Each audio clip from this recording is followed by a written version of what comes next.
The film is based on this archaeological site of the 1923 film The Ten Commandments by Cecil B. DeMille.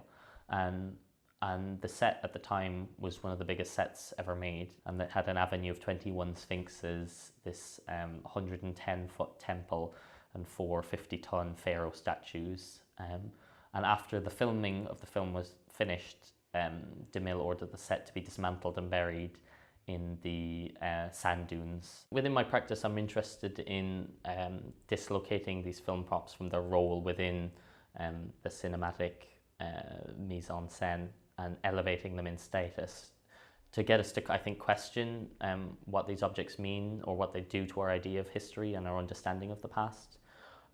Because within them is tied up all these different times, narratives, histories and mythologies. And in a way, by looking at these props, we can learn a lot more about how we relate to the past in the present and how we write history in terms of our own subjective viewpoints. Unlike the other sites that I've been researching, this was unique in that it was a really rare example of a film set or a fictional representation of a history becoming an actual archaeological site. These sphinxes were these strange hybrids, so they were a kind of a mixing of Egyptian and Greek sphinxes. So the Egyptian sphinxes were typically male, while Greek sphinxes were portrayed as being female, whereas the design of the sphinx in the DeMille set had the face of a man, but with breasts and the body of a lion. And in a way, the sphinx itself has to go on this journey of self-discovery to kind of figure out who it is and what it is, because within the film, at the beginning, the sphinx comes back into the world and is some way reanimated or resurrected, but it's kind of unaware of its identity, both as a representation of an Egyptian sphinx and as a digital artifact that's some kind of untethered from its body and set free in the world. Part 2 follows then this journey of the sphinx awakening above the sand dunes, kind of croaking into existence. We hear this voice kind of assembling itself in the darkness and then coming into being. And it begins with this very hoarse kind of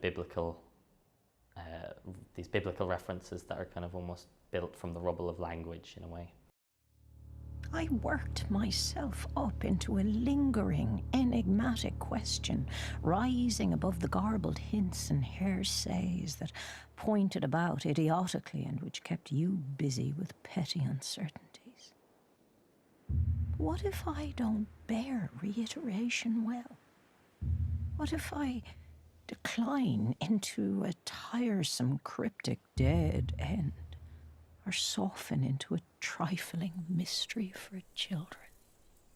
The script then became almost like a kind of patchwork of styles where we had these kind of very poetic, fluid, kind of almost dreamlike sequences where the Sphinx is almost like remembering its journey through this landscape, then punctuated with these very kind of like aggressive, loud verbal outbursts of the Sphinx, where it swings into a kind of present tense moment where it's trying to come to terms with what it's seeing, and there's a glitch in its reality where it's, I guess, a bit of that kind of knowledge of its digital identity is bleeding into the live action footage. And we follow this then through this old, dusty, small American town, and then finally its arrival at the Dune Center Museum, where it's confronted with the ruins of its body on display. When we arrive in the museum, it's finally about this moment of the Sphinx coming to terms with its identity and realizing that what it is, and the fact that it isn't the thing that's on display. It's not these artifacts, but it's actually a digital representation, a digital construct. And that triggers a shift in its perception of the world, and we move then seamlessly into this, into part 3, which is all composed of LiDAR scans of the same locations we've encountered in part 2 as photography.